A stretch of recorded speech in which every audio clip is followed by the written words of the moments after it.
नमस्ते बिटिया, सदा खुश रहो। I am JVN doctor Suman Shekhawat, department of Kaya Chikitsa, faculty of Ayurvedic sciences, Jyoti Vidyapeeth women's university Jaipur. Today we will discuss on Kampavata. It's one of the diseases in वात व्याधि। सिद्धांत के क्रम में पहले हमें यह जान लेना जरूरी है कि अष्टमहारोग कितने होते हैं। तो अष्टमहारोग जो हैं कुछ बताए हैं, जैसे आचार्य वाग्भट ने कहा कि वात व्याधि, अश्मरी, कुष्ठ रोग, मेह, प्रमेह जो है, मधुमेह जिसको कहा जाता है डायबिटीज आज के परिप्रेक्ष्य में, उदर रोग, भगंदर, अर्श और ग्रहणी, इन 8 को अष्टमहारोग कहा है। तो इसके लिए कहा है वात व्याधि के लिए कि वातेन जनितो व्याधि इति वात व्याधि, अर्थात वात से जिस व्याधि की उत्पत्ति होती है वह वात व्याधि है। इस निरुक्ति से ज्वर आदि जो है रोग आ जाएंगे, इसलिए यह निरुक्ति पूर्णतः ठीक नहीं है। अब इसी में कहा गया है कि वात एवं व्याधि इति वात व्याधि, वात ही व्याधि है, यह मान्य नहीं है। विकृत वात जनितो असाधारणो व्याधिर्वात व्याधि, यानी विकृत वात से उत्पन्न असाधारण व्याधि वात व्याधि है, यह पूर्णतः सही है। जो रोग केवल वायु दोष के विकृत होने से उत्पन्न होते हैं उसे वात व्याधि कहते हैं। वात व्याधि जो है यह वातज विकार 80 प्रकार के होते हैं। इसके अंदर जो है अगर हम देखें कि इसका सामान्य निदान, तो वात विकार जो है इनका सामान्य निदान इस प्रकार से होता है, जैसे कि वातवर्धक आहार का सेवन करने से जैसे रूक्ष, शीत, लघु, कटु, तिक्त कषाय, अल्प मात्रा में, खर, विशद, उपवास विरुद्ध असात्म्य आहार का सेवन करने से, ये सभी वातवर्धक आहार हैं। अगर हम वातवर्धक विहार की बात करें तो इसमें वेग धारण, भय, शोक, चिंता, अति मैथुन, रात्रि जागरण, अति व्यायाम, अति पैदल चलना, उच्च भाषण, अधिक भार उठाना, ये सभी वातवर्धक विहार हैं।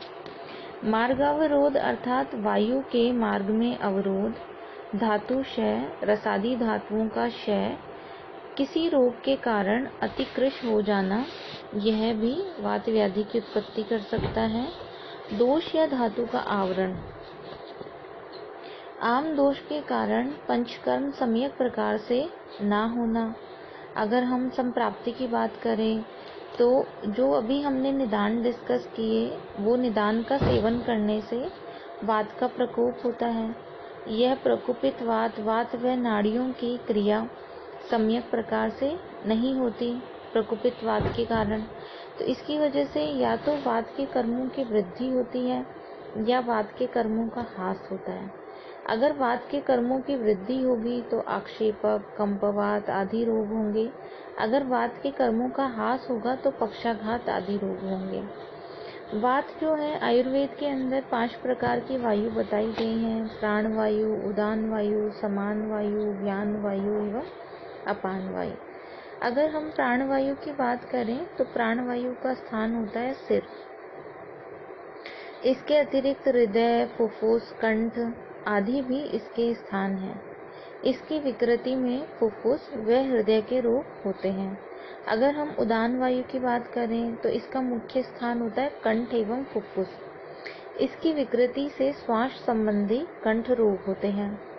अपान वायु, इसका मुख्य स्थान ग्रहणी है। इसकी विकृति से ग्रहणी, उदरशूल, अनहा, अतिसार आदि रोग होते हैं। व्यान वायु, यह हृदय व सर्व शरीरगत व्याप्त रहती है।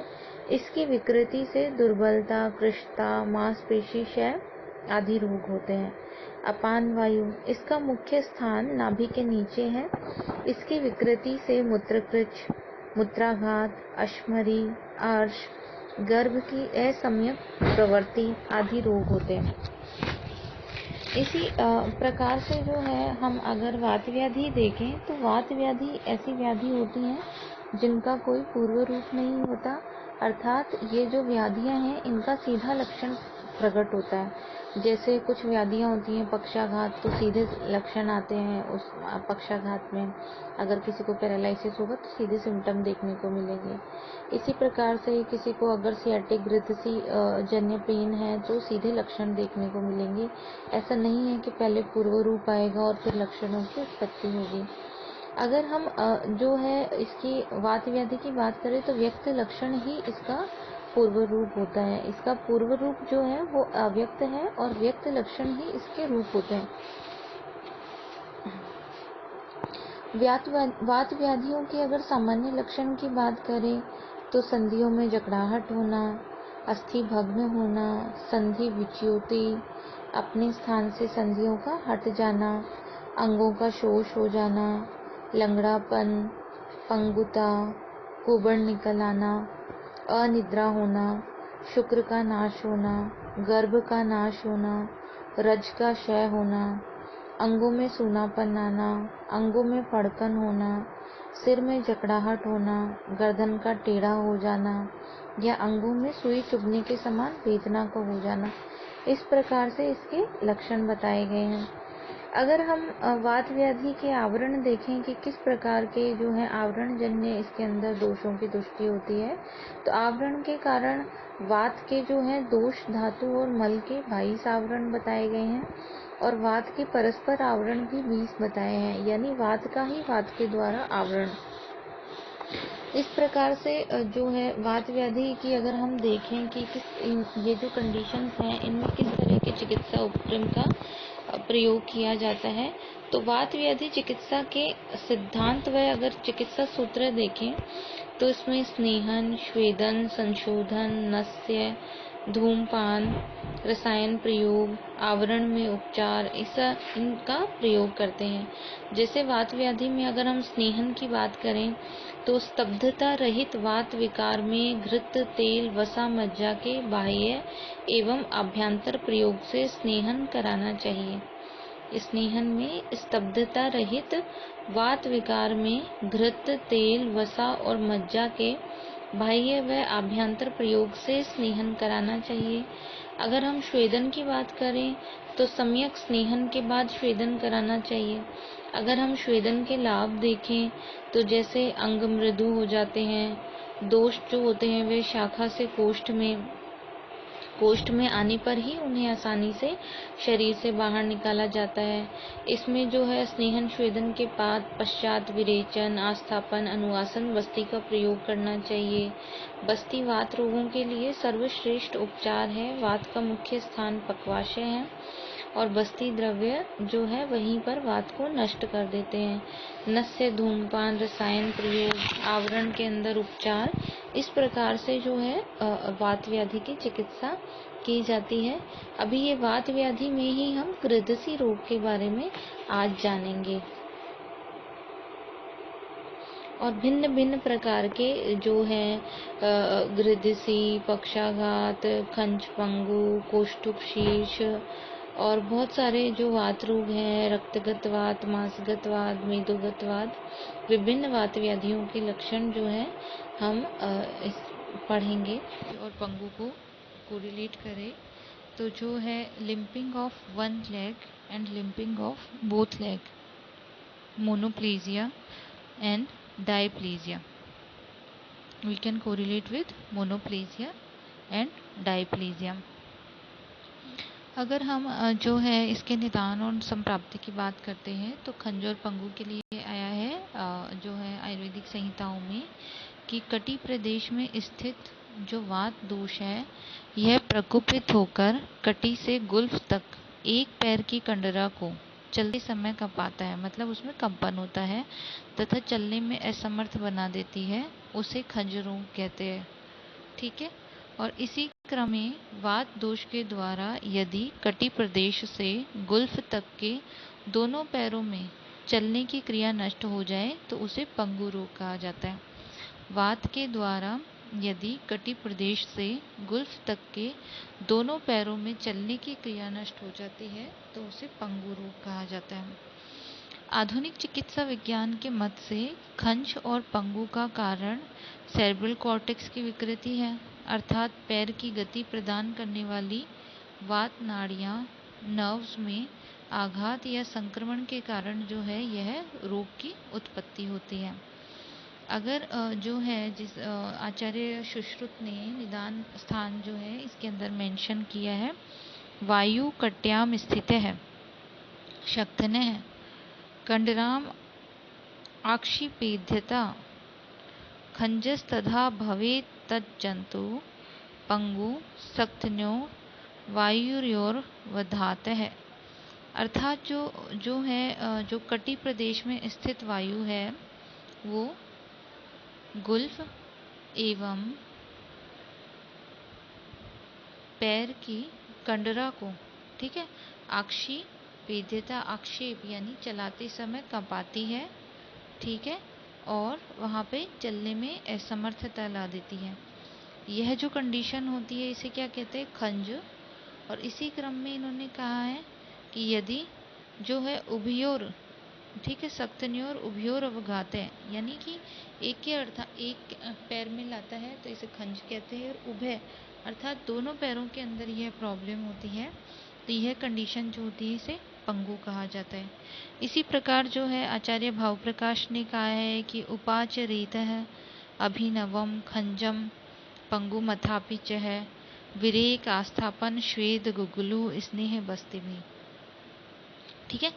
इन्होंने चिकित्सा उपक्रम के क्रम के अंदर आचार्य जो है भाव प्रकाश ने भाव मिश्र जो है उन्होंने मध्यम खंड में कहा कि खंज के रोगी जो हैं इनको, जैसे इन्होंने कहा जैसे स्वेदन, विरेचन, आस्थापन बस्ती और जो है स्नेही बस्ती और गुगुलू का प्रयोग इन्होंने इसके चिकित्सा उपक्रम के लिए बताया है।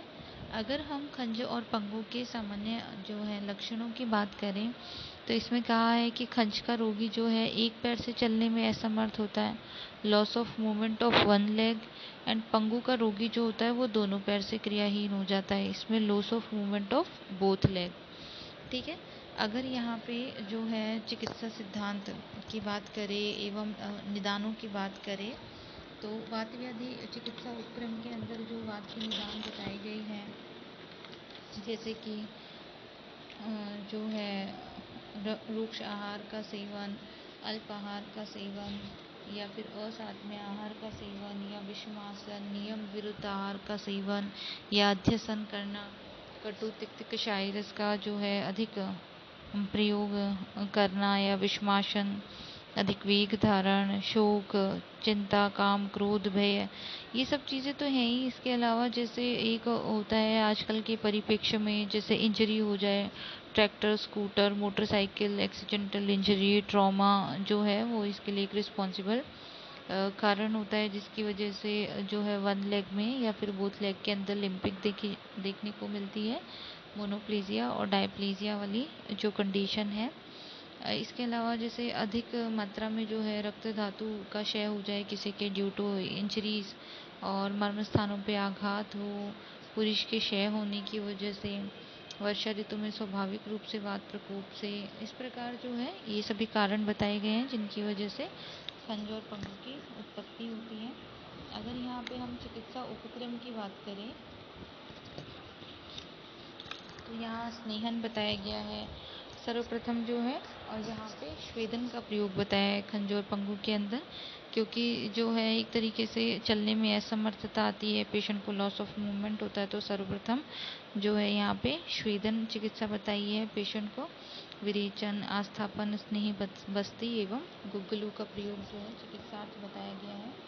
यहाँ पे जैसे महायोगराज गुग्गुल, अग्नितुंडी बस्ती, पेशेंट को विरेचनार्थ जैसे एरंड पाक का प्रयोग, या फिर भोजन के पश्चात जो है दशमूलारिष्ट का प्रयोग, पेशेंट को नाड़ी स्वेदन के लिए दशमूल क्वाथ का प्रयोग बताया गया है, या जो है अनुवासन बस्ती के लिए जैसे दशमूल तेल है, या स्थापन बस्ती के लिए जो है एरंड मूलादि क्वाथ का प्रयोग बताया है। इसी प्रकार जो है अगर हम और जैसे योगराज गुग्गुल के अतिरिक्त जो है योगराज, महायोगराज गुग्गुल, लाक्षादि गुग्गुल, बलारिष्ट, अश्वगंधारिष्ट, द्राक्षा सब का प्रयोग कर सकते हैं। इसी प्रकार महारासनादि क्वाथ, रासना सप्तक, रासना दशमूल क्वाथ का प्रयोग किया जा सकता है। रोगी को अगर साथ में जो है अश्वगंधा चूर्ण का या फिर नारसिंग चूर्ण, नागराध्य चूर्ण का प्रयोग कर सकते हैं। और दशमूलाध्य घृत, अश्वगंधा घृत, चित्रकाध्य घृत, चतुस्नेह का प्रयोग किया जा सकता है। रोगी को वात गजांकुश, महावात गजांकुश, चिंतामणि, वात चिंतामणि, वातारी, रसराज, एकांगवीर रस, अभ्रक भस्म, इस प्रकार से जो है खंजो और पंगु के चिकित्सा उपक्रम आयुर्वेदिक संहिताओं में बताए गए हैं। Thank you. I hope you all are satisfied with this session. This session is powered by digital version 2.0 Jyoti Vidyapeeth Women's University Jaipur. If you feel any kind of problem with this session, please mention it in comment box. I will resolve it soon. Thank you.